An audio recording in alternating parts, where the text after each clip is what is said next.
pindang burai. Kemudian di wilayah aliran Sungai Komering juga ada yang namanya pegagan. Ada pindang pegagan.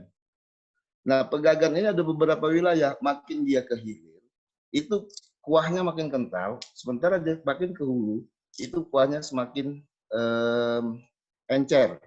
Agak mirip-mirip dengan kuah pindang kuning tadi, kuah kuning dari Meseba. Lalu di Kayu Agung, itu juga pindangnya khusus. Nah, ini tergantung dari, sebetulnya dari bagaimana selera para leluhur kita pada saat itu. Nah, ada satu saya lupa sebutkan tadi, ada keturunan Arab Palembang, itu pindangnya, itu memakai hunje atau kecombrang yang juga yang dicincang. Kemudian cara memasaknya, semua bumbu itu ditumis, kemudian ikan itu juga dimasukkan di tumisan, ketika tumisannya sudah matang, baru dia diberi air dan kelengkapan lainnya seperti gula merah untuk penambah rasa manis, kemudian juga lebih memberikan warna.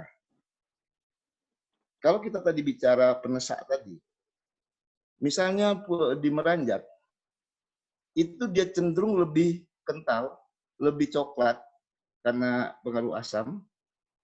Kemudian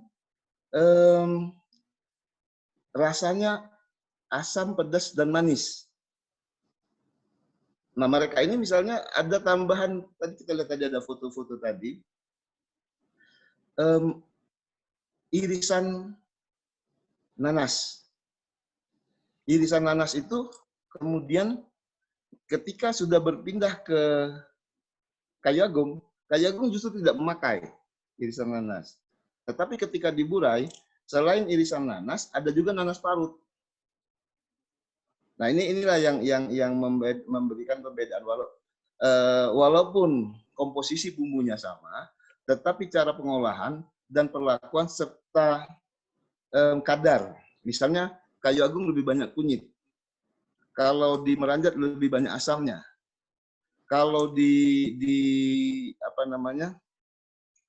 Burai tadi itu sudah lebih manis karena pengaruh parutan nanas.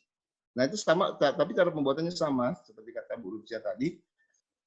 Semua bumbu itu digodok, dimasukkan dalam air. Ketika sudah mendidih, baru dia kemudian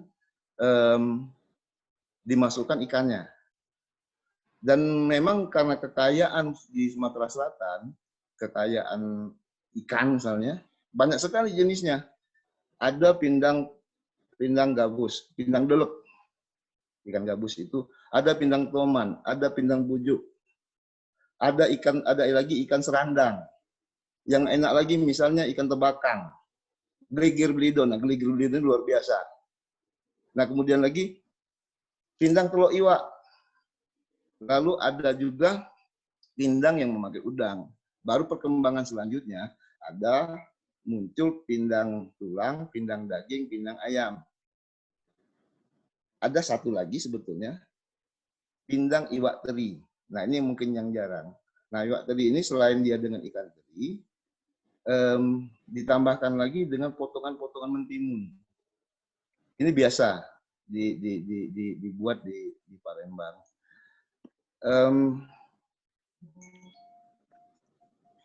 Kekayaan ikan ini tadilah yang membuat beragam, ini menambah keberagaman jenis pindang juga.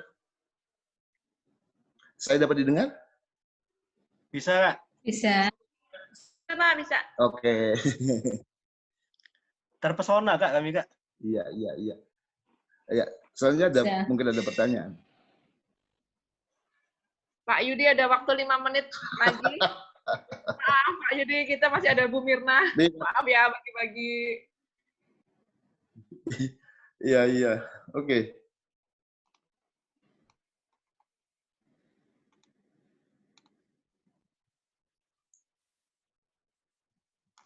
Halo, Kak. Ya. Kak. Oke. Silakan, Kak. Nah, keberadaan ikan di bagaimana misalnya pemakaian ikan? Apakah tadi ada pertanyaan sebetulnya? Apakah semua ikan dimasak? dapat dimasak sebagai pindang. Sebenarnya tidak semuanya. Ada ikan-ikan tertentu yang tidak enak justru ketika dipindang. Misalnya ikan sepat. Kemudian ikan putak. Kan kalau misalnya tadi kita bicara ikan belido, geligirnya itu dan bagian kepala itu luar biasa kalau dipindang, enaknya luar biasa. Tetapi saudara sepupunya, ini saudara sepupu punya saudara belido itu kan Notopterus citala, itu putak itu Notopterus. Ini justru tidak enak, hanya enak ketika dibuat pempek.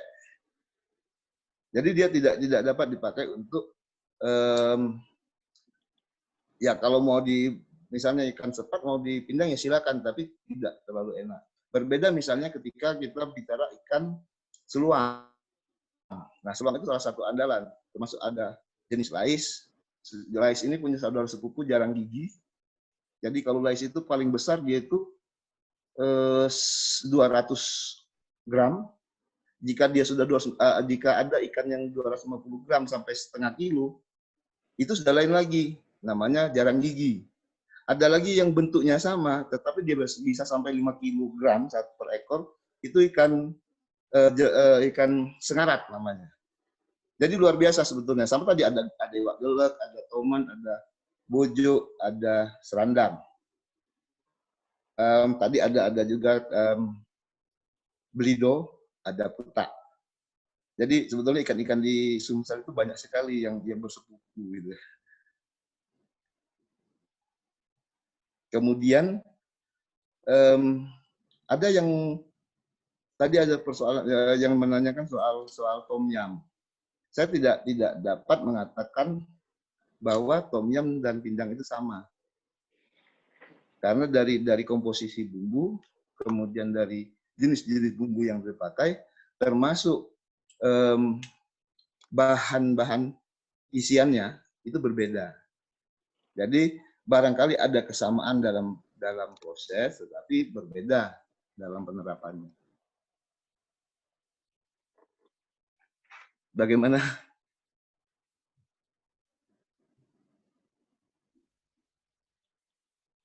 Yap, ya. Terima kasih Bapak. Ini udah ada banyak banget pertanyaannya, tapi kita kumpulkan dulu. Kita undang narasumber berikutnya. Kita ada Ibu Mirna yang sudah standby. Ibu Mirna, monggo. Ibu bisa mendengar suara saya? Ya, kita perkenalkan Bu Mirna adalah dari Kementerian Kelautan dan Perikanan Palembang. Beliau adalah salah satu tim ahli dan kita mengundang beliau agar beliau bisa bercerita tentang ikan yang saat ini ada di Sumatera Selatan itu seperti apa kondisinya gitu. Apakah memang mengalami berkurang atau jenisnya mulai berkurang sehingga terjadi pergeseran pindang yang dulunya pindang apa sekarang jadi pindang apa. Oke, monggo Bu Mirna. Ya. Saya nggak bisa ini ya, screen ya? Share screen. Oh, share screen saya boleh, Bu. bikin Ibu. Boleh. Silakan, Bu. Ya, sebelum Bu Mirna share screen, ini saya ingin memperkenalkan beliau. Beliau lahir di Bukit Kemuning pada tahun 1983. Beliau saat ini bekerja di BRPP UPP Palembang. Ya pokoknya itu adalah Kementerian Kelautan dan Perikanan gitu ya, karena BRPP UPP itu panjang banget gitu. Yang beliau berkantor di Jalan H.A. Bastari nomor 8 Jakabaring Palembang. Dan bisa dihubungi di mirna.rastina@gmail.com. Beliau adalah Magister Perikanan dari Universitas Terbuka. Beliau S2 dan memiliki banyak sekali penelitian di bidang ikan dan larva, plankton, dan seperti itu. Jadi tentunya saat ini kita tidak salah memilih narasumber karena memang beliau sangat ahli di bidang ikan dan perikanan. Oke, monggo Bu Mirna. Ya. Assalamualaikum warahmatullahi wabarakatuh. Waalaikumsalam. Waalaikumsalam warahmatullahi wabarakatuh. Terima kasih kepada Ibu Anita sebagai moderator berikan waktu kepada saya. Terus kepada Pak Robi, tim Cagar Budaya, dan Pak Yudi, narasumber dari Cagar Budayanya, dan Ibu Rozia tadi ya, Rozia yang dari narsum dari rumah makan dan partisipan yang lainnya. Dalam kesempatan ini saya hanya membagi pengalaman tentang bagaimana perikanan di Sungai Musi. Mungkin ada teman-teman yang pengalamannya lebih, mungkin yang bisa berbagi nanti sama-sama. Ini hanya berbagi pengalaman yang bisa saya sampaikan di sini. Kita malam ini bahasanya perikanan di Sungai Musi, Palembang. Saya sebagai peneliti Balai Riset Perikanan Perairan Umum Palembang, memang tupoksi kita bergerak di bidang riset perikanan perairan umum Palembang. Sebelumnya kita mengenal sedikit tentang Sungai Musi. Sungai Musi itu kita ketahui sungai yang terbesar, yang paling populer. Kalau Sumatera Selatan, orang-orang tahunya Sungai Musi. Nah, menurut BPS Pemprov Sumsel 2009, panjang Sungai Musi itu kurang lebih 700 km. Sungai ini kita ketahui Sungai Musi ini membelah kota Palembang. Dari jembatan Ampera itu kita tampak sekali. Sungai Musi ini pemanfaatannya bisa jadi perkampungan di sekitar pinggir Sungai Musi, perkampungan. Bisa dijadikan tempat pariwisata. Itu di Pulau Kemarau, di daerah Skanak ini ya. Nah, terus ada sebagai Sungai Musi dijadikan tempat mencari mata pencarian bagi masyarakat kota Palembang atau sekeliling Sumatera Selatan yang dialiri oleh Sungai Musi karena dengan menangkap ikan sebagai nelayan. Bisa juga untuk transportasi, dijadikan juga untuk PLTA dan untuk PDAM. Sedikit kita mengenal Sungai Musi zaman dulu dan zaman sekarang. Kita bandingkan, kalau Sungai Musi zaman dahulu elok, bersih, jadi primadona. Ikannya, dari segi ikannya sangat banyak. Tetapi zaman sekarang kita bisa lihat sendiri, Sungai Musi sekarang itu di pinggir-pinggiran sungai kita sudah banyak sekali sampah. Sudah banyak sekali pencemaran, terutama dari tumpahan minyak limbah dari pabrik-pabrik. Dan kita temui juga ikan-ikan sungai mereka mati. Kadang banyak pada tahun di Mariana itu pada tahun 2006 itu ada ikan mati mendadak karena ada tumpahan minyak dari Pertamina.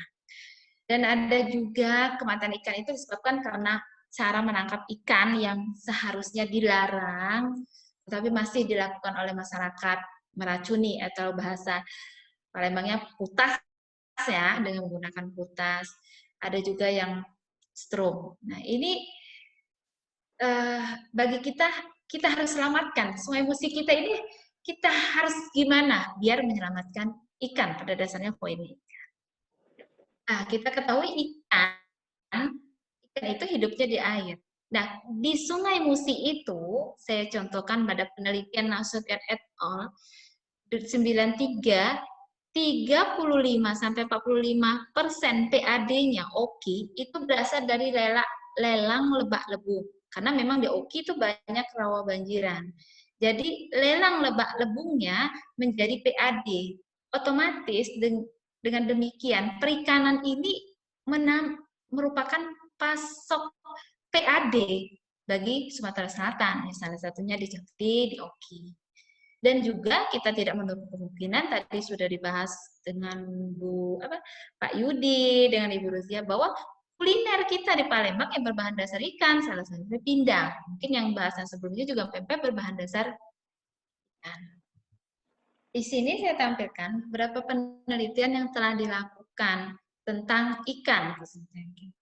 Tahun 2012,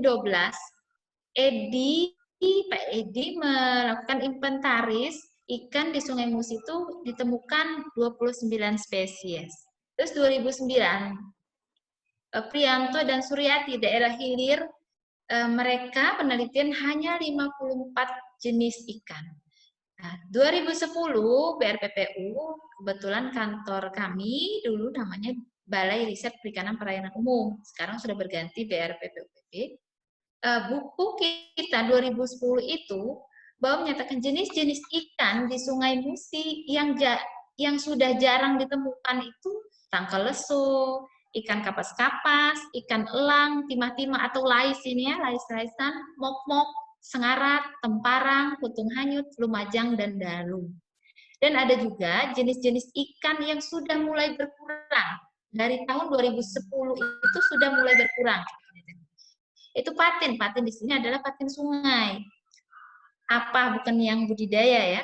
Tapa, belida, semah, betutu, tebengalan, jelawat, tilan, botia, kalui, toman. Toman ini ada toman yang di rawa-rawa, bukan yang dibudidayakan yang sekarang kita banyak temukan. Udang gala, baung, lais, cipuk, kerandang atau serandang ya, pengango, sebarau, tembakang, bujuk, dan lampang. Ini beberapa foto ikan yang saya tampilkan yang mungkin nanti terkait dengan pindang ya, yang biasanya ditemukan di Sumatera Selatan. Sebelumnya kalau saya salah mohon dikoreksi ya. Nah, tadi jenis ikan berdasarkan penelitian tadi sudah mulai berkurang, sudah mulai sedikit. Nah, solusinya apa? Nah, solusinya beberapa dinas dan kita, hasil penelitian kita sampaikan dengan dinas, kolaborasi, sehingga gimana penyelesaiannya? Maka dilakukanlah beberapa budidaya ikan air tawar, sudah dilakukan oleh dinas Pemkot, dinas provinsi, beberapa ikan dibudidayakan. Dari ikan hasil budidaya itu dilakukan pelepasan liar ke perairan umum. Bukan ranah yang kayak gini. Boleh lah kalau nggak isi, tapi kita catat kan.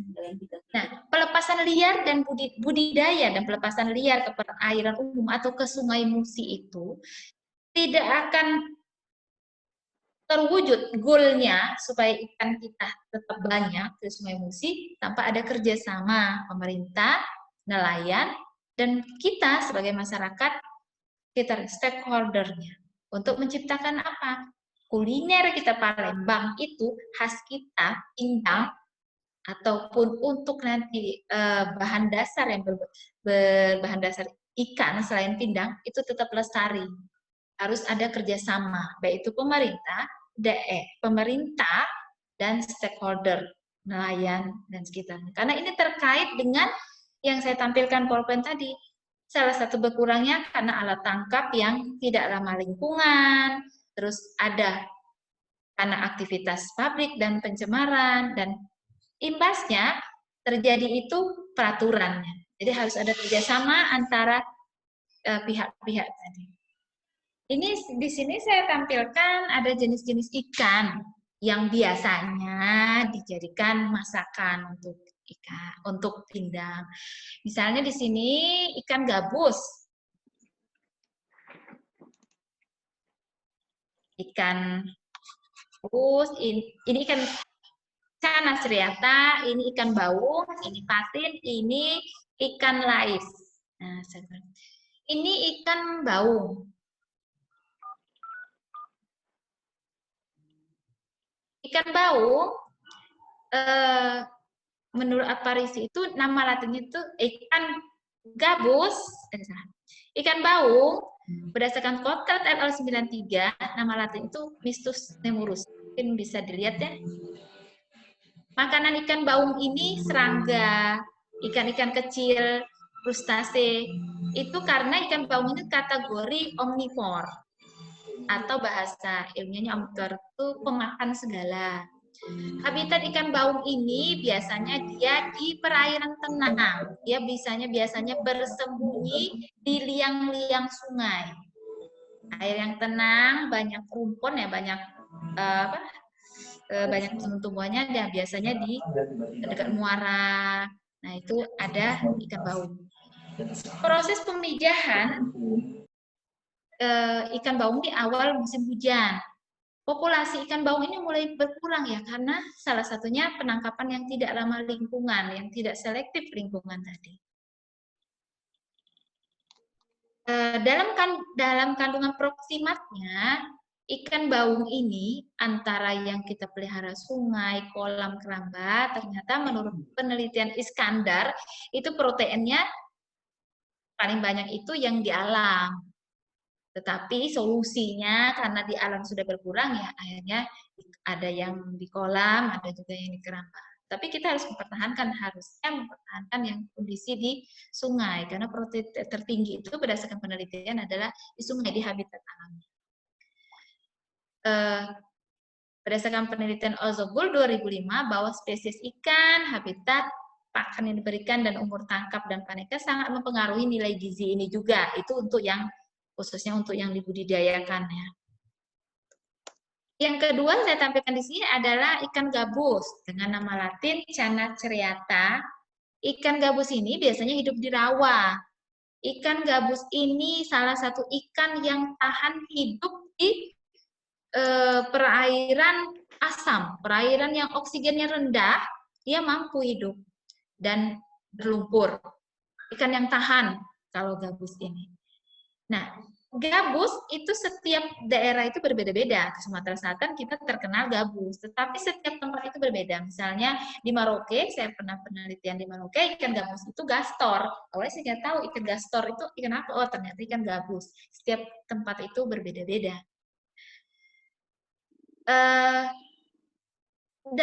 Berdasarkan penelitian tahun 2005, ternyata ikan gabus itu proteinnya itu sangat tinggi, 25 sampai 20 gram. Berdasarkan itu, banyak sekali penelitian ikan gabus ini yang mungkin peserta-peserta yang sudah mengetahui bahwa kandungan di ikan gabus ini ada albumin, dan albumin itu sangat cepat untuk penyembuh luka ya. Ya bisa jadikan, sekarang sudah banyak ekstrak ikan gabus itu dijadikan kapsul, diberikan kepada orang yang operasi untuk cepat penyembuhan luka dalam. Karena yaitu ikan gabus ini kandungan protein tinggi, albuminnya itulah yang menyebabkan luka. Jadi sangat banyak manfaatnya ikan gabus. Yang ketiga, ikan patin. Menurut penelitian Hairuman dan Sudenda 2002, ada 2 jenis patin. Itu patin lokal, Pangasius pangasius. Yang kedua, patin siam. Patin siam ini ada 2 juga, patin jambal dan patin kunyit. Habitat bedanya dengan ikan patin ini, habitat ikan patin ini hidup di perairan kualitas yang baik, harus baik, oksigennya standar, pH-nya harus standar 5 sampai 6. Kalau kualitas air yang tidak baik, dia nggak akan bertahan hidup, itu patin. Hanya dengan ikan gabus tadi. Komposisinya proteinnya memang agak lebih rendah dibanding ikan baung dan ikan gabus tadi. Itu saja, mungkin ada kita sesi diskusi aja ya. Alice? Ya. Oke, terima kasih banyak. Ini kita dapat banyak ilmu baru nih, Bu. Terutama tentang penghasilan PAD ya. PAD tadi yang 45% ternyata dari sungai gitu ya.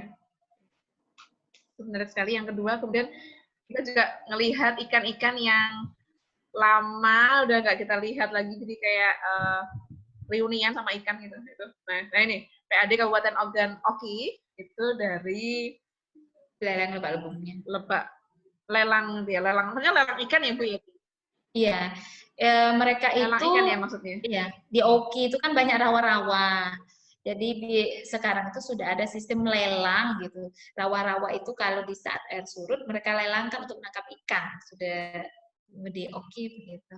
Sudah ada sistem lelang lebak lebung namanya.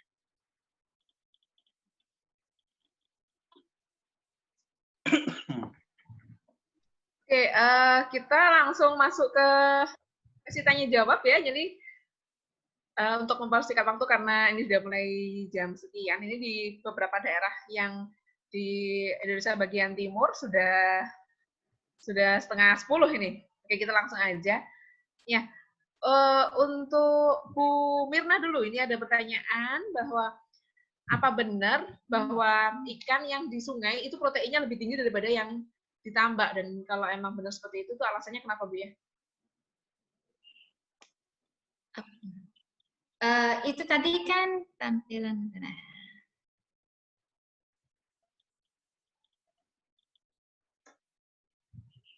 Berdasarkan penelitian 2005 tadi bahwa spesies ikan itu mempengaruhi dia proteinnya. Tadi ada ikan gabus, ada baung, itu sangat mempengaruhi. Dan habitat ikan tadi di sungai, di kolam, dan keramba. Dan pakan yang diberikan juga itu berpengaruh.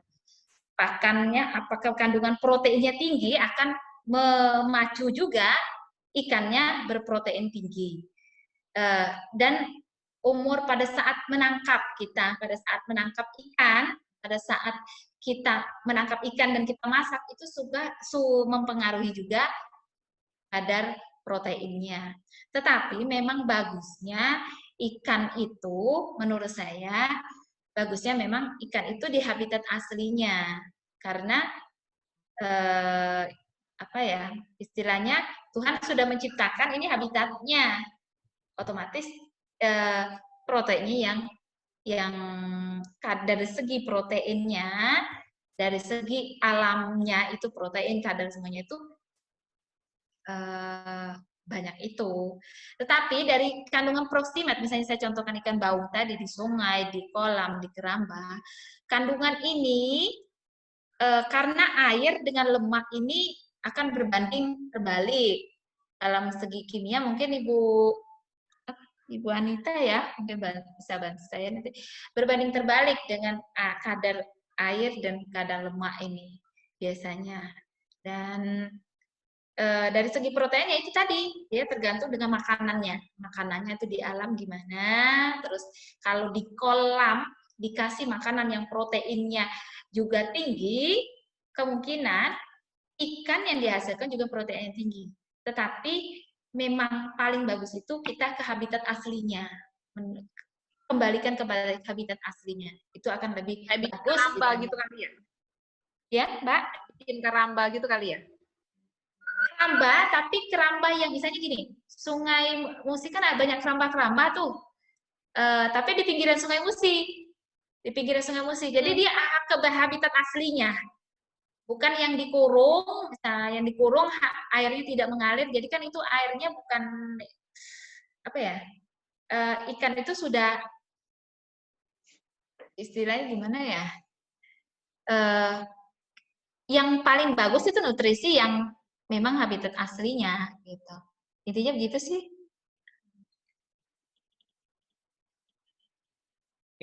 Oke, siap. Ada pertanyaan lagi, Bu, apakah tangkaleso ini sama dengan belido?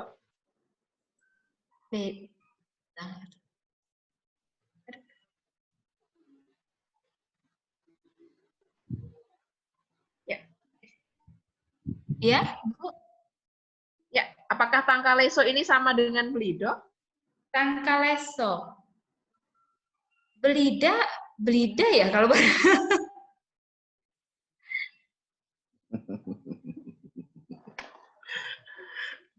Boleh saya bantu? Ya, boleh, Pak. Tangkaleso itu ikan arwana yang kita kenal sekarang. Iya. Belida. Iya. Oh, arwana. Oh, tukul. Iya. Belida nama aslinya belida. Oke. Tapi mungkin ini ya, belida itu mungkin tadi udah dijelasin Pak Yudi ya, agak beda dengan puta ya, Pak.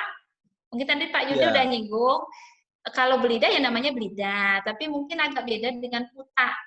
Tapi nelayan itu kadang menyamakan antara belida dengan puta. Tetapi ya itu berbeda dari segi punggungnya. Mungkin tadi Pak Yudi udah menyinggung. Tapi kalau penamaannya ya kalau makanya ada istilah bungkuk belido. Punggungnya kan bungkuk dia. Iya, daripada iya. ya itu tadi Takaloso itu menarik loh. Oke. Dulu itu arwana yang kita kenal sekarang itu terutama dulu di rawa-rawa dalam di wilayah Sungai Ogan itu banyak sekali dulu. Ikan Takaloso ini yang kita kemudian kenal sebagai arwana saat ini arwana. Dulu sampai karena dia berkembang biak di wilayah rawa yang banyak burungnya, itu sampai di masyarakat mengatakan bahwa ikan itu kawin dengan burung gitu.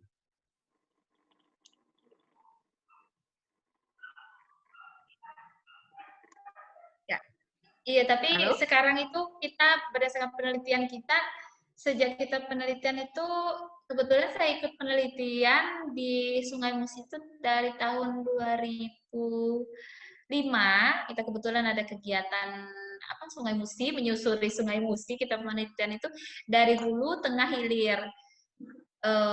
Kita selama penelitian jarang sekali akan kita menemukan itu, makanya sekarang tuh ya itu sangat prihatin ya.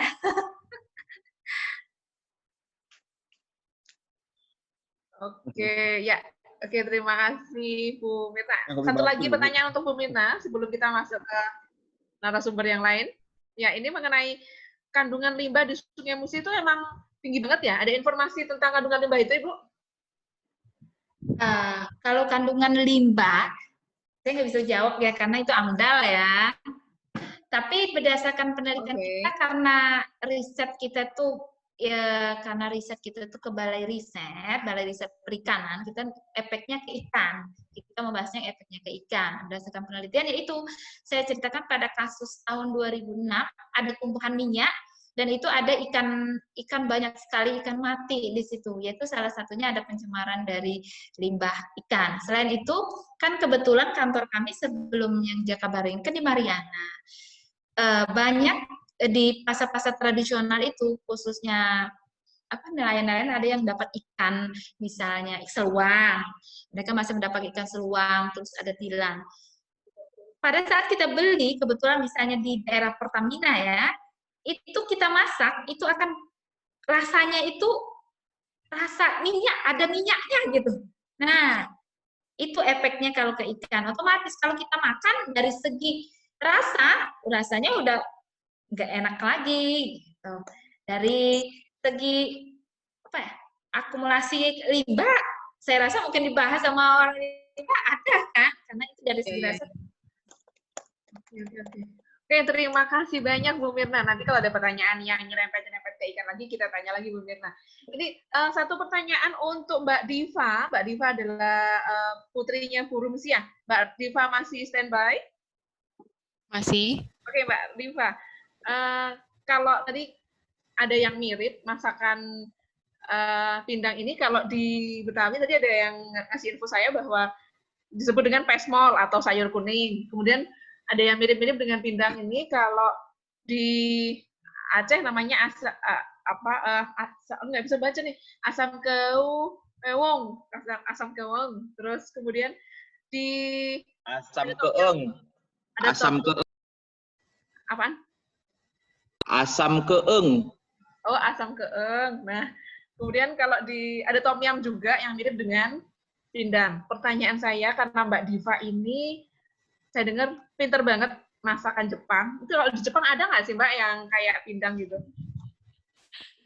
Sebenarnya kalau masakan Jepang bukan ya. Kalau itu ada kakak ipar yang itu yang ngurusinnya. Kalau saya masih belajar juga pindang. Tapi kalau di Jepang kayaknya lebih ke sup miso ya, yang rumput laut ya. Setahu saya sih. Oke, terima kasih banyak Mbak Diva. Oke, kita akan masuk ke Kak Yudi. Kak Yudi ini saat ini sedang menulis tentang resep-resep masakan di Sumatera Selatan ya Pak Yudi ya. Saya berdoa nih semoga bukunya sudah jadi, dan saya mau banget itu jadi pembeli pertama kalau bukunya udah jadi. Kita doakan bersama semoga bukunya Pak Yudi segera jadi. Amin. Ya. Amin. Kita mau tanya dong sama Pak Yudi mengenai apakah pindang bisa dijadikan sebagai warisan budaya kuliner gitu? Oh enggak, pertanyaannya tadi begini, kalau sempat baca tadi. Gimana Pak? Apa dasar pindang dijadikan sebagai warisan budaya tak benda? Ya, benar banget. Ya, jadi kita kembali kepada 7 unsur kebudayaan. Ada di situ pengetahuan tradisional, ada teknologi tradisional, permainan tradisional, sistem religi, sistem kesenian. Nah, pindang ini masuk di dalam wilayah pengetahuan tradisional, yaitu bagaimana pengembangan kuliner. Nah, dari pengertiannya pindang itu kan sebetulnya, makanya kalau di Jawa tuh Anita tadi ngomong tuh, yang dia kering ya, ikan pindang namanya. Nah itu pengertiannya kan pindang itu adalah ikan yang diasinkan dan dibumbui dengan bumbu-bumbu tertentu yang kemudian direbus atau dimasak atau dikeringkan. Jadi itu sebenarnya juga untuk pindang itu dia bagian dari pengawetan juga. Nah ini ada hubungannya juga tadi Ibu Mirna tadi menyinggung soal lelang lebak lebung. Lelang lebak lebung itu sebetulnya tidak hanya ada di OKI, tetapi juga ada di OI, kemudian di Banyuasin dan Musi Banyuasin. Iya, Dasar lelang lebak lebung itu sebetulnya pemikiran pemerintah kolonial loh. Jadi pemerintah kolonial Belanda bagaimana melestarikan ikan yang ada di wilayah Presidenan Palembang. Jadi dulu sebelumnya ada yang namanya tradisi tanah nurung. Itu diatur di dalam kitab Undang-Undang Simbut Cahaya yang dibuat oleh Ratu Sinuhun. Kodifikasi sebetulnya karena beliau itu mengumpulkan aturan-aturan adat yang ada di seluruh wilayah Sumatera Selatan ketika itu. Nah, di antaranya adalah tanah nurung. Itu setahun sekali diadakan marga-marga yang punya lebung. Lebung ini maksudnya begini, lebak lebung. Itu adalah hulu-hulu sungai yang berawa dan lebung itu adalah bagian yang terdalam dari rawa itu. Nah, ikannya diambil. Banyak sekali ikan, tentu saja banyak sekali ikan yang didapat, termasuk hasil lain seperti udang. Nah, ini juga yang kemudian zaman itu belum ada kulkas toh. Nah, kemudian ini ada yang diasin, ada yang diasap, ada yang dijadikan bekasem. Kalau di wilayah Musirawas ke sana itu disebut pedo. Itu sebetulnya sama bekasem, cuma bekasem pakai nasi dan garam. Kalau pedo itu memakai kerak nasi dan garam. Nah, kalau dia bergeser ke wilayah Musi Banyuasin itu namanya pede. Lalu ada juga yang dijadikan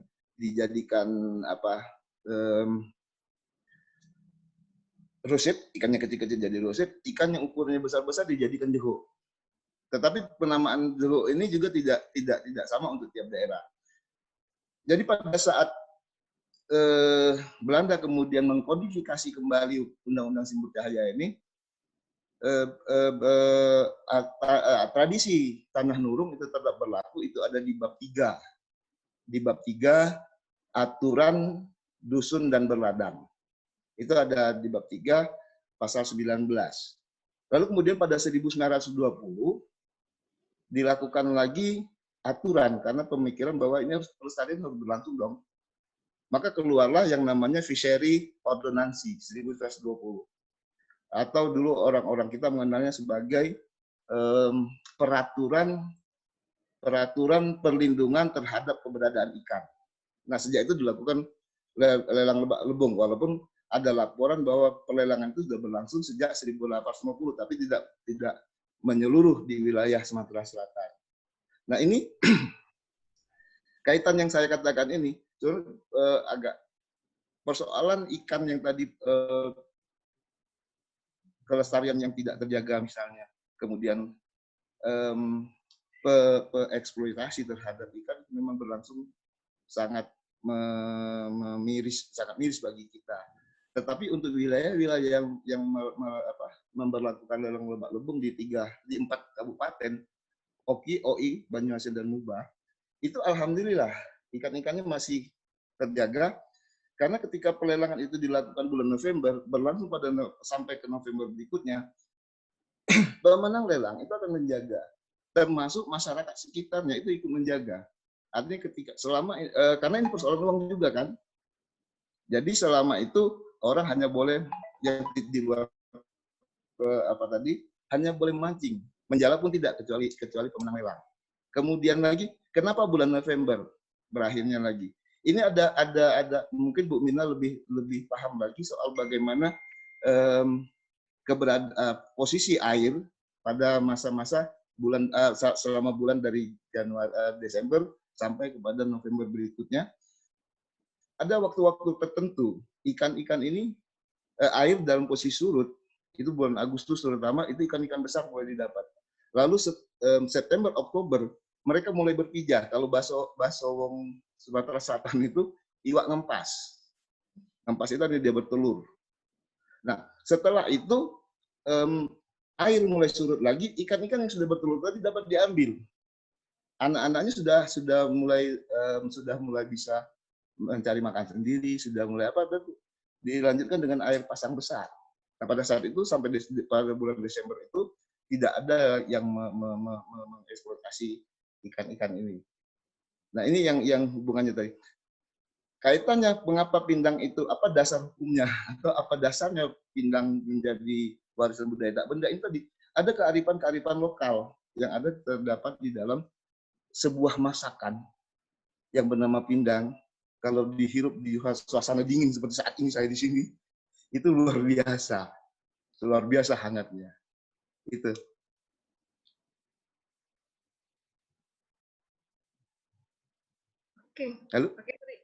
Oke, terima kasih Pak Yudi, itu menarik sekali nih cerita tentang pindang, mah nggak pernah ada habisnya Pak ya. Nah, ini ada pertanyaan lagi Pak, kalau pindang dihubungkan dengan beragam sambal yang menemaninya gimana Pak? Karena yang kita tahu sambalnya aja macam-macam gitu, pindangnya udah macam-macam sesuai dengan wilayahnya dan ikannya macam-macam. Kalau sambalnya gimana tuh Pak? Biasanya kalau itu tergantung juga. Kalau sambal di Sumatera Selatan itu lebih dari 30 jenis. Biasanya, tapi kalau pindang itu biasanya dengan sambal ketawa tuh Rob itu. Pindang ini dengan buah segar. Sambal buah. Itu congkediro, tapi yang lebih asik lagi tuh kalau sambalnya embam, terutama sambal kemang, bacang. Nah, ini yang enak sekali dia. Tetapi kalau saya, karena temannya tadi lalap-lalapan, maka yang menemani itu kalau nggak bekasem ya pakai rusit. Wah, menarik sekali. Kalau Mbak Diva gimana Mbak? Kalau sambelnya yang untuk menemani pindang di rumah makannya Mbak Diva apa nih Mbak?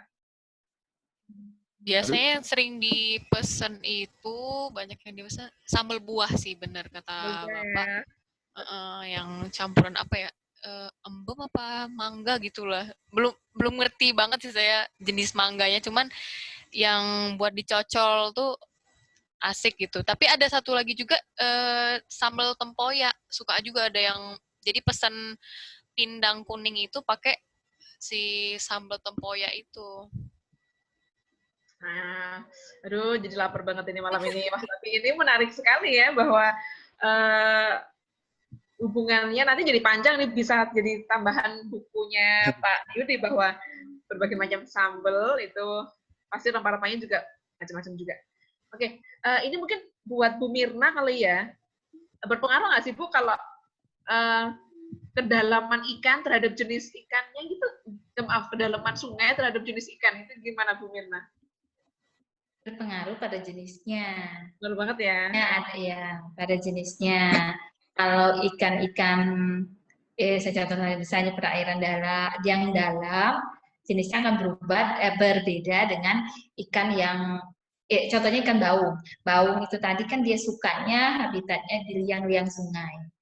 Nah, kalau yang lumpur, misalnya saya contohkan gabus sama lele ya, lele sawah ini jenisnya bukan. Nah, mereka itu di lumpur. Jadi berbeda dari jenisnya, dari jenis ikannya. Misalnya sepat tadi, yang saya singgung tadi, yang Pak Yudi bilang yang lelang lebak lebung, itu biasanya yang lelang lebak lebung itu jenisnya yaitu ikan-ikan rawa yang ditemukan. Nggak semua jenis ikan yang ditemukan, misalnya lumajang, yang jadi nggak ada. Tetapi yang lelang lebak lebung itu berdasarkan kedalaman dada lambung ya rawa-rawa yang apa? Pada saat air itu kemarau dia masih berisi air. Nah itu air di daerah itu hanya berdiam ya ikan-ikan rawa. Jadi terkait dengan jenisnya, beda jenis. Jadi ada jenis-jenis ikan rawa, ikan yang yang suka lumpur-lumpur. Jadi perbedaannya dari jenisnya itu. Oke, jadi kalau seandainya terjadi pendangkalan sungai, maka itu tentu saja mengakibatkan ikannya jadi berubah ya di daerah tersebut. Otomatis kalau dangkal ikannya air, karena itu ada kasus itu kalau kering, makanya ini nih. Saya malam ini lagi di Muara Inim karena besok itu ada penebaran ikan yang di spektra kita. Kita lagi buat model kantor kita instalasi Matra Tani Muara Belitung. Kita lagi buat model rawa banjiran di mana di sini kan daerahnya rawa banjiran. Di saat kering sekali, nggak ada ikan. Di saat musim hujan, banjir. Jadi kita lagi buat model, kita membuat lebung yang kita gali. Jadi di saat air banjir, masuk airnya itu di saat kering, masih tergenang airnya. Dan ikan yang ada, karena ada saluran dari Sungai Musi, ikan itu yang terkurung, yang masuk pada saat banjir, dia masuk ke lebung, di saat musim kemarau, tidak bisa kembali lagi ke sungai, dia terkurung di lebung itu. Nah, itu kita lagi konsep itu sekarang. Besok kita launchingnya, lagi konsep model itu. Modelnya spektra. Yaitu hampir sama dengan ya. Ikannya jenis apa aja itu, Ibu?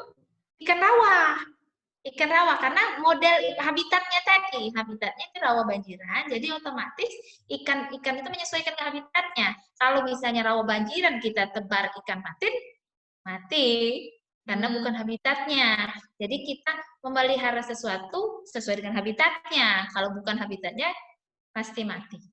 Nah, kalau di sini karena ikan rawa yaitu ikan gabus, ikan lele sawah ya. Terus ikan tembakang tadi nih Pak Yudi juga bilang ikan tembakang, ikan sepat. Nah, itu cocok untuk yang daerah bisa lebak lebung dan rawa-rawa banjiran itu cocok. Itu ikan yang tahan. Ikan dengan suasana kualitas air yang tidak bagus pun masih bisa tahan. Tapi kalau ikan yang misalnya ikan mas harus air mengalir. Kalau tidak air mengalir dia otomatis istilahnya tamat ya. Ya, menarik. Ya, kita ke Pak Yudi. Terima kasih Bu Mirna. Untuk Pak Yudi, ini ada pertanyaan dari Ibu Depri Apriana sepertinya mengenai pindang. Pada pindang kan itu kan untuk asamnya kan bisa pakai nanas, tempoyak dan tomat. Nah, ada lagi pindang calo, Pak. Itu variasi atau modifikasi?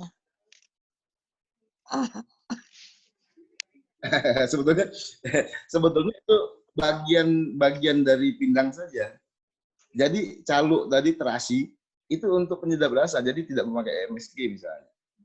Nanas ini ada rasa asam, ada manisnya. Nah, ini juga penambah rasa. Ada juga sebetulnya kalau asam yang biasa dipakai. Jadi ada yang biasa dipakai juga asam tamarin, asam Jawa. Ada juga yang memakai asam kandis. Ada yang memakai keduanya. Terus ya, ini webinar ada ini. Rani Kurniasari, PLI ya, PLI dulu. Jadi ada yang memakai keduanya. Ada juga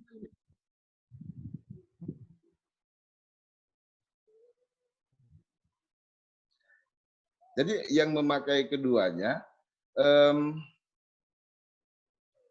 nanas tadi sebagai tambahan penyedap. Tapi untuk pindang kayu agung itu justru tidak memakai rampian seperti itu. Pindang kayu agung tidak memakai nanas. Ada yang menambahkan tadi cung atau terong bulat itu jadi namanya pindang cung. Walaupun bahan utamanya adalah ikan. Kemudian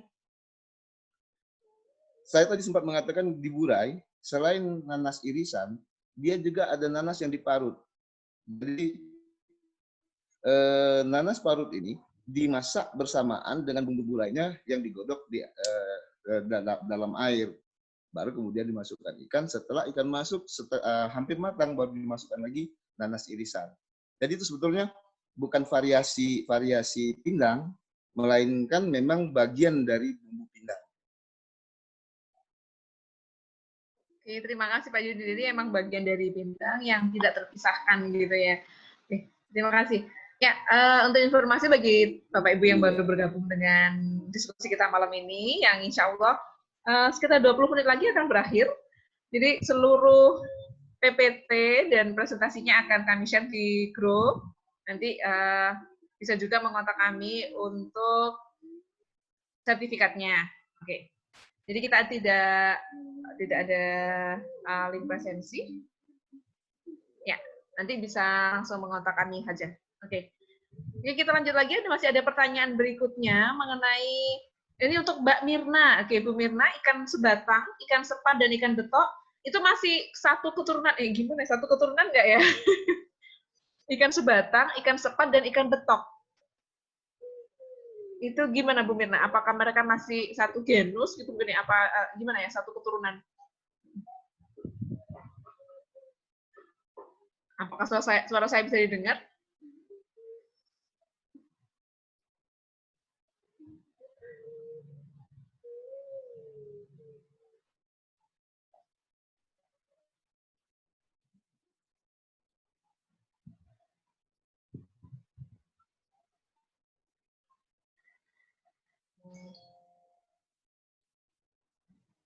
Ya, oke, terima kasih Bu Evi. Bisa dengar suara saya tadi. Oke, Bu Mirna, tadi ada yang nanya itu.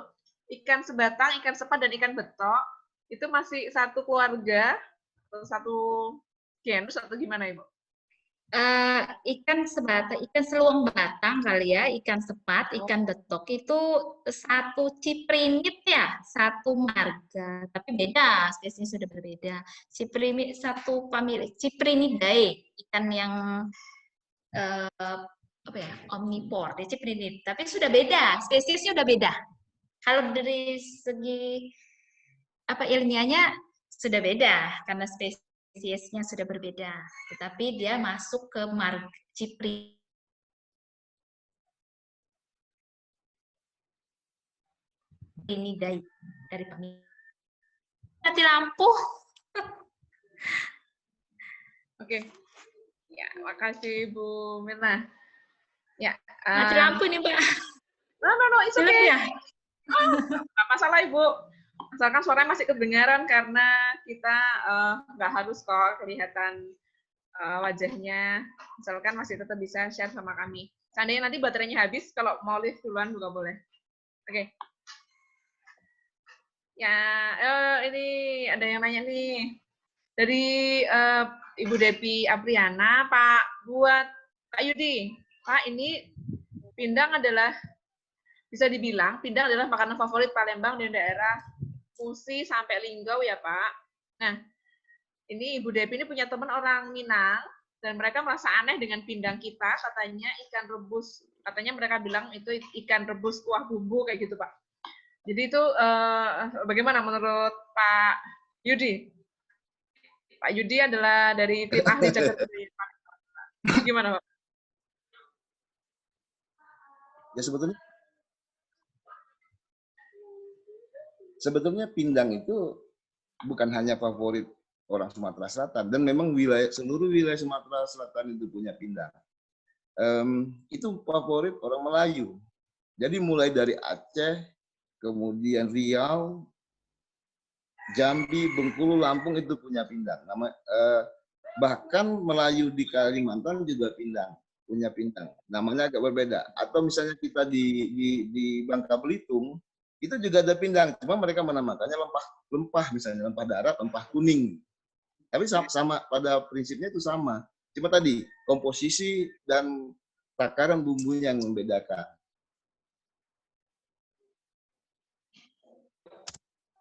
Halo Kak Yudi, boleh nanya? Boleh. Boleh lah. Oke, menurut Kak Yudi, pindang ini makanan asli Sumsel atau dari daerah lain, Kak? Itu yang pertama. Terus kalau dia dari Sumsel, dia persisnya dari daerah mana kira-kira, Kak? Dan sejak kapan pindang ini kira-kira sudah hadir ke dunia yang fana ini, Kak? Silakan, Kak. Jadi kalau itu belum didapat kapan dia munculnya. Tetapi saya juga tidak berani mengatakan bahwa di Sumsel lebih dahulu daripada daerah lainnya di luar Sumsel. Karena apa? Karena orang Melayu memang mengenal itu. Bahkan saya misalnya untuk bicara soal bekasem tadi, pengawetan ikan, itu sampai teman di Maluku juga mengatakan bahwa di daerah mereka juga ada jenis itu. Kalau Kalimantan tidak perlu kita perdebatkan lagi, sudah pasti sama. Kalau wilayah Pulau Sumatera dan Bangka Belitung itu juga sama. Demikian halnya dengan pindang.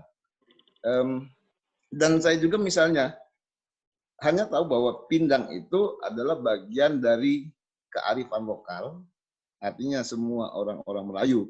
Saya juga tidak mengatakan bahwa Sumatera Selatan mempunyai kearifan ini, tapi itu universal sifatnya. Itu adalah salah satu teknik untuk mengawetkan, yaitu dengan cara pengasinan dan pengasaman itu bersamaan. Dia ada yang direbus, ada yang sampai kering. Itu kalau yang Jawa yang sampai kering itu punya Mbak Anita. Jadi kalau kita bicara asal muasal, kapan dia ada, kemudian lagi apakah kita lebih dahulu, itu belum ada perjanjian sana. Cuma pastinya pindang awalnya itu ada daerah atau wilayah juga akan berpengaruh. Bisa kita bicara Sumatera Selatan saja, misalnya begini. Wilayah sungai, pindang yang dibuat di wilayah aliran sungai, sungai besar misalnya Musi, kemudian sungai-sungai kecil itu ada Rupit, ada Rawas, ada Banyuasin, ada kemudian lagi Sungai Kelingi, ada Sungai Komring, Sungai Ogan. Kemudian hulu-hulu sungai ini, kemudian wilayah dari sungai-sungai besar ini, anak Sungai Musi tadi beranak lagi. Jadi Sungai Musi sudah punya cucu dan cicit. Itu nanti berhulunya di rawa. Nah, antara yang cara memasak, kemudian mengolah bumbunya, itu dipengaruhi oleh satu geografis ini. Kedua dari mata pencaharian atau pekerjaan mereka. Ada daerah-daerah misalnya dia ingin cepat. Itu ada yang namanya pindang cemplung. Kalau ada yang, terutama wilayah yang dekat dengan rawa, karena dia bertani misalnya. Dia karena waktunya itu sangat-sangat ketat misalnya. Itu waktunya ketat, kemudian lagi jenis ikannya berbeda, lalu dia juga secara geografis berbeda dari yang sungai, dia cukup digeprek dulu. Jadi bawang geprek, laos geprek, serai digeprek, cabai digeprek, cemplung. Nanti ikan dipotong masuk. Ada yang kemudian mengiris. Semua bumbu diiris. Digodok, ikan mendidih, ikan masuk. Ada yang diulek, dihaluskan. Digodok, ikan masuk. Kemudian ada lagi pindang yang sebetulnya begini. Pindang yang bumbunya ditumis terlebih dahulu. Jadi ditumis semua bumbu halus, sudah ditumbuk, diulek, itu halus, ditumis setelah matang, keket namanya yang bumbu tadi. Ikannya juga dimasukkan dulu. Diaduk bersama, setelah terlihat berubah warna daging ikannya, baru dicampur air, baru ditambahkan air asam, baru kemudian rampen-rampen yang lain. Ada lagi misalnya beberapa daerah, mungkin itu pengembangan, bumbunya dimasak, ikannya sebelum dimasukkan ke dalam kuah, itu digoreng terlebih dahulu. Nah, ada lagi misalnya yang pindang serani. Pindang serani mungkin di daerah lain juga dikenal, tetapi untuk di wilayah Sumatera Selatan, kenapa dinamakan pindang serani? Itu dulu Nasrani, orang Belanda. Jadi serani itu arti katanya merupakan peningkatan dari kata Nasrani. Pindangnya juga lebih manis, menyesuaikan dengan lidah lidah orang Eropa pada saat itu. Jadi dia tidak, ikannya juga diolah terlebih dahulu. Ada yang pindang ini digoreng kemudian baru dimasukkan ke dalam kuah pindang. Karena kabarnya, konon katanya bahwa orang Eropa tidak menyukai rasa amis dari ikan itu, makanya dia olah dulu, digoreng, baru kemudian digodok. Oke, menarik sekali. Ya, sebenarnya waktu kita udah habis. Kita masih ada satu lagi pertanyaan deh untuk pertanyaan penutup ya buat Pak Yudi. Ini dari UFI ya? Ya, dari UFI. Bu Evi menyampaikan bahwa Pak Yudi, saya pernah makan di Ternate gulai menggunakan bumbu pindang. Tapi bumbunya tuh diiris menggunakan ikan laut seperti sarden. Apakah gulai ini adalah pengaruh dari Sultan Baharudin, mungkin Sultan Mahmud Badarudin II yang pernah diasingkan ke Ternate? Apakah mungkin Sultan Mahmud Badarudin II di sana membawa kuliner ini dan mengenalkannya di sana sehingga sampai saat ini rasa pindang di sana masih bisa dinikmati sampai sekarang? Ya, itu salah satu.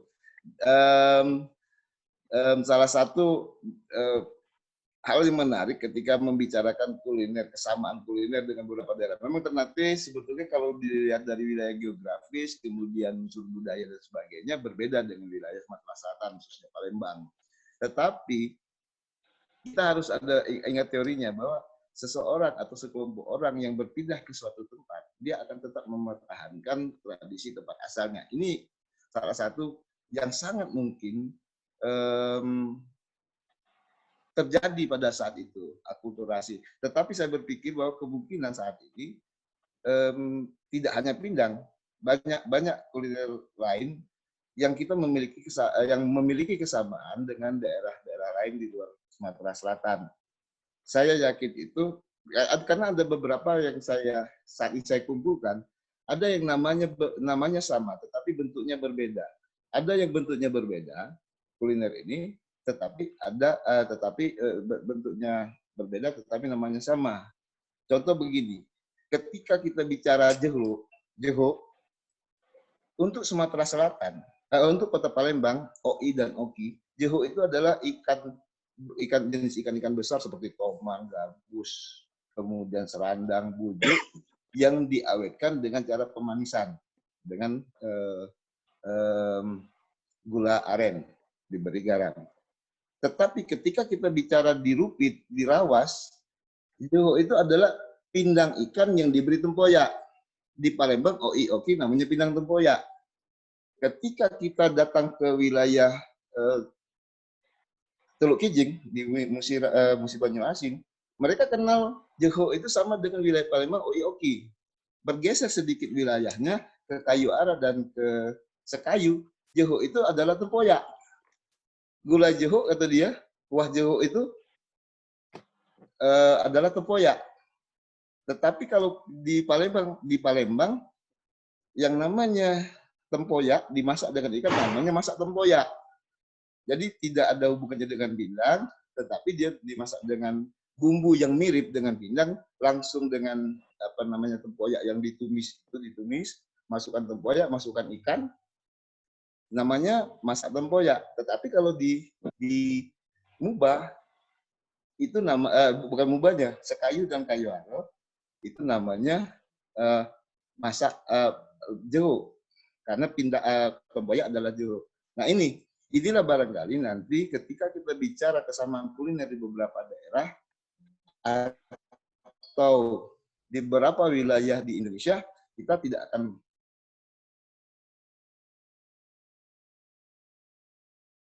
seperti pindang yang sudah kita ajukan dan sudah diterima sebagai warisan budaya Indonesia, itu dinamakan pindang Palembang. Mungkin nanti akan keluar pindang Pontianak.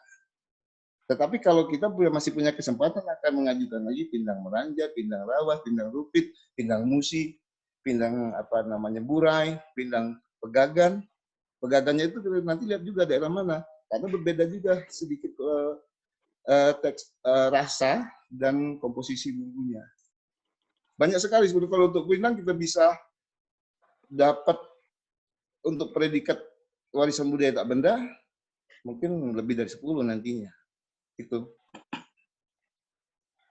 Oh ya, satu lagi. Tadi ada soal ikan yang ini. Ikan apa? Yang biasanya dipinjam pada masa lalu tetapi sekarang sudah susah sekali, itu ikan dalum. Ikan dalum itu kalau di sungai, di wilayah tapi dia di wilayah hulu sungai. Itu di wilayah Hulu Musi, di dekat daerah Tebing dan sekitarnya. Kemudian ada di Lematang, ada di Sungai Enim. Kemudian ada di Sungai Komering, di Oku Timur, di Martapura itu. Ya, oke. Terima kasih Pak Yudi.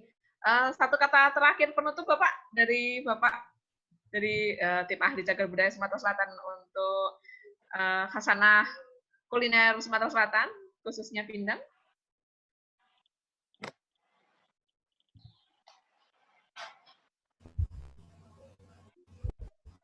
Ya. Oke, mungkin satu kata penutup juga dari Bu Mirna, selaku peneliti sungai dan ikan di Sumatera Selatan.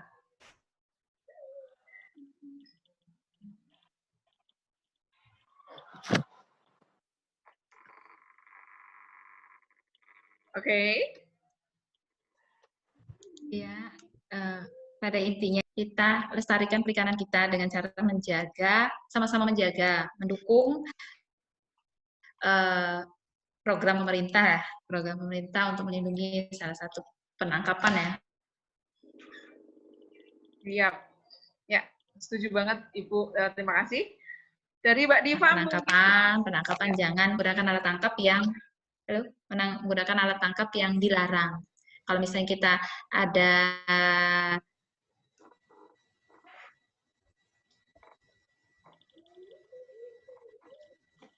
tetangga ataupun pelan-pelan, karena itu untuk kebaikan kita bersama. Oke, terima kasih Bu Mirna. Di melestarikan. Oke. Untuk Halo? Ya, Mbak Diva, bisa dengar suara saya? Ya, Mbak Diva, silahkan kata penutup dari penggiat kuliner Palembang. Kalau saya lebih ke apa ya, coba cicip gitu, coba explore kuliner-kuliner yang ada di Palembang, Sumatera Selatan, yang mulai dari pindang, yang ibaratnya kalau sekarang kan lagi hype-nya tuh sushi-sushian atau apa, coba kita ulik lagi ke makanan yang harusnya kita bakal warisin gitu ke anak cucu nanti gitu. Oh, ini ternyata kalau sushi kan orang dunia tahu. Tapi kan kalau khas kita sendiri yang mesti ngenalinnya gitu. Setuju banget Mbak Diva. Satu kata penutup terakhir Bapak dari Pak Yudi tentang kuliner di Sumatera Selatan.